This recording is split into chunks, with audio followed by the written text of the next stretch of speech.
1. Minimize your carb consumption. Eating a very low-carb diet is by far the most important factor in achieving ketosis. Normally, your cells use glucose, or sugar, as their main source of fuel. However, most of your cells can also use other fuel sources. This includes fatty acids, as well as ketones, which are also known as ketone bodies. Your body stores glucose in your liver and muscles in the form of glycogen. When carb intake is very low, glycogen stores are reduced and levels of the hormone insulin decline. This allows fatty acids to be released from fat stores in your body. Your liver converts some of these fatty acids into the ketone bodies acetone, acetoacetate and beta-hydroxybutyrate. These ketones can be used as fuel by portions of the brain. 5, 6. The level of carb restriction needed to induce ketosis is somewhat individualized.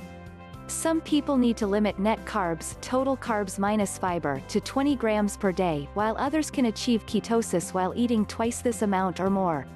For this reason, the Atkins diet specifies that carbs be restricted to 20 or fewer grams per day for 2 weeks to guarantee that ketosis is achieved.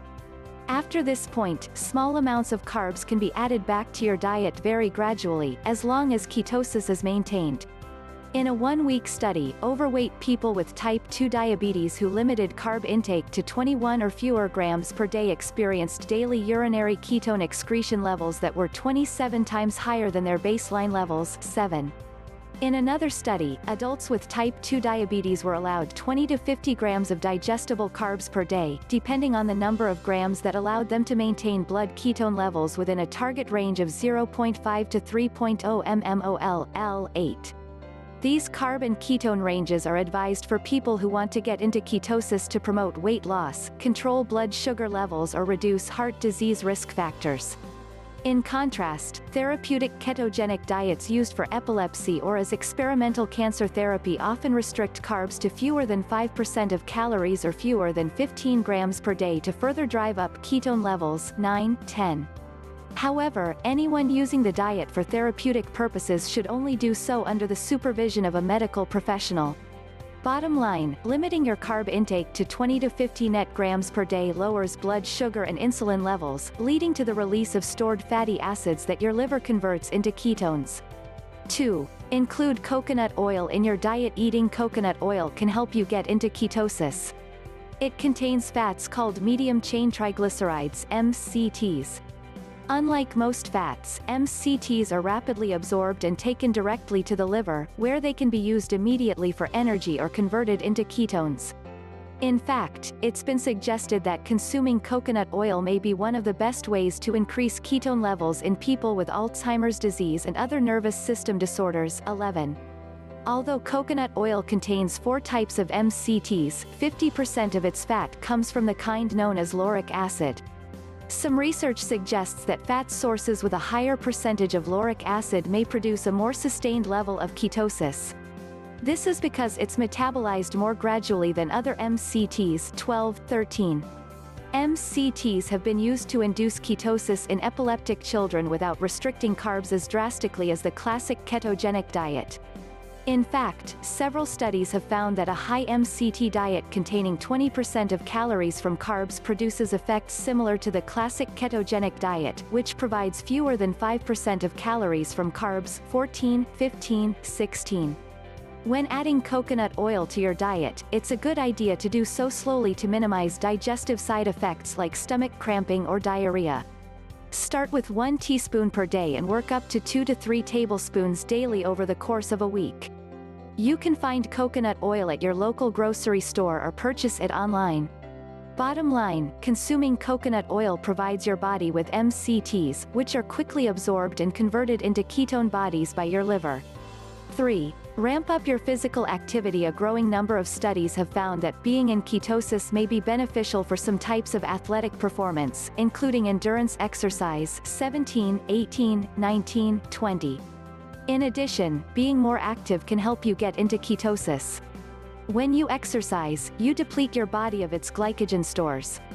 Normally, these are replenished when you eat carbs, which are broken down into glucose and then converted to glycogen. However, if carb intake is minimized, glycogen stores remain low. In response, your liver increases its production of ketones, which can be used as an alternate fuel source for your muscles. One study found that at low blood ketone concentrations, exercise increases the rate at which ketones are produced. However, when blood ketones are already elevated, they do not rise with exercise and may actually decrease for a short period. 21.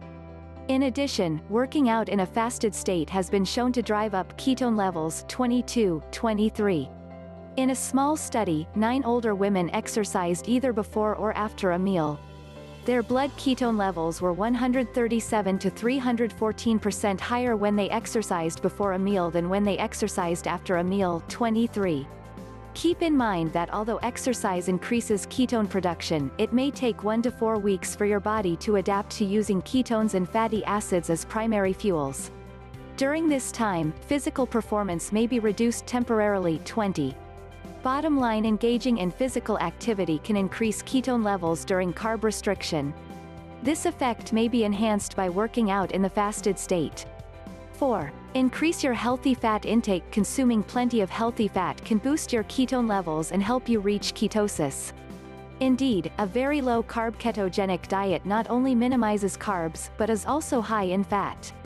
Ketogenic diets for weight loss, metabolic health and exercise performance usually provide between 60 to 80% of calories from fat. The classic ketogenic diet used for epilepsy is even higher in fat, with typically 85 to 90% of calories from fat. 24. However, extremely high fat intake doesn't necessarily translate into higher ketone levels. A 3-week study of 11 healthy people compared the effects of fasting with different amounts of fat intake on breath ketone levels. Overall, ketone levels were found to be similar in people consuming 79% or 90% of calories from fat. 25. Furthermore, because fat makes up such a large percentage of a ketogenic diet, it's important to choose high-quality sources. Good fats include olive oil, avocado oil, coconut oil, butter, lard and tallow. In addition, there are many healthy, high-fat foods that are also very low in carbs. However, if your goal is weight loss, it's important to make sure you're not consuming too many calories in total, as this can cause your weight loss to stall. Bottom line, consuming at least 60% of calories from fat will help boost your ketone levels. Choose a variety of healthy fats from both plant and animal sources. 5. Try a short fast or a fat fast. Another way to get into ketosis is to go without eating for several hours. In fact, many people go into mild ketosis between dinner and breakfast. Children with epilepsy are sometimes fasted for 24 to 48 hours before they start a ketogenic diet. This is done to get into ketosis quickly so that seizures can be reduced sooner. 26, 27. Intermittent fasting, a dietary approach that involves regular short-term fasts, may also induce ketosis. 28, 29. Moreover, fat fasting is another ketone-boosting approach that mimics the effects of fasting. It involves consuming about 1,000 calories per day, 85 to 90% of which come from fat. This combination of low-calorie and very high-fat intake may help you achieve ketosis quickly. A 1965 study reported significant fat loss in overweight patients who followed a fat fast. However, other researchers have pointed out that these results appear to have been highly exaggerated. 30. Because a fat fast is so low in protein and calories, it should be followed for a maximum of 3 to 5 days to prevent an excessive loss of muscle mass. It may also be difficult to adhere to for more than a couple of days. Here are some tips and ideas for doing a fat fast to get into ketosis. Bottom line, fasting, intermittent fasting and a fat fast can all help you get into ketosis relatively quickly. 6. Maintain adequate protein intake. Achieving ketosis requires a protein intake that is adequate but not excessive.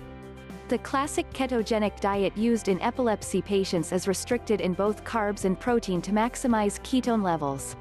The same diet may also be beneficial for cancer patients, as it may limit tumor growth. 31, 32. However, for most people, cutting back on protein to increase ketone production isn't a healthy practice. First, it's important to consume enough protein to supply the liver with amino acids that can be used for gluconeogenesis, which translates to making new glucose. In this process, your liver provides glucose for the few cells and organs in your body that can't use ketones as fuel, such as your red blood cells and portions of the kidneys and brain. Second, protein intake should be high enough to maintain muscle mass when carb intake is low, especially during weight loss. Although losing weight typically results in the loss of both muscle and fat, consuming sufficient amounts of protein on a very low-carb ketogenic diet can help preserve muscle mass. 5:30. Several studies have shown that the preservation of muscle mass and physical performance is maximized when protein intake is in the range of 0.55 to 0.77 grams per pound, 1.2 to 1.7 grams per kilogram of lean mass. 20. In weight loss studies, very low-carb diets with protein intake within this range have been found to induce and maintain ketosis. 7, 8, 33, 34. In one study of 17 obese men, following a ketogenic diet providing 30% of calories from protein for 4 weeks led to blood ketone levels of 1.52 mmol/L on average. This is well within the 0.5 to 3.0 mmol/L range of nutritional ketosis. 34. To calculate your protein needs on a ketogenic diet, multiply your ideal body weight in pounds by 0.55 to 0.77, 1.2 to 1.7 in kilograms. For example, if your ideal body weight is 130 pounds, 59 kilograms, your protein intake should be 71 to 100 grams. Bottom line, consuming too little protein can lead to muscle mass loss, whereas excessive protein intake may suppress ketone production. 7. Test ketone levels and adjust your diet as needed. Like many things in nutrition, achieving and maintaining a state of ketosis is highly individualized. Therefore, it can be helpful to test your ketone levels to ensure you're achieving your goals. The 3 types of ketones, acetone, beta-hydroxybutyrate and acetoacetate, can be measured in your breath, blood or urine. Acetone is found in your breath, and studies have confirmed testing acetone breath levels is a reliable way to monitor ketosis in people following ketogenic diets. 35-36. The ketonics meter measures acetone in breath. After breathing into the meter, a color flashes to indicate whether you are in ketosis and how high your levels are.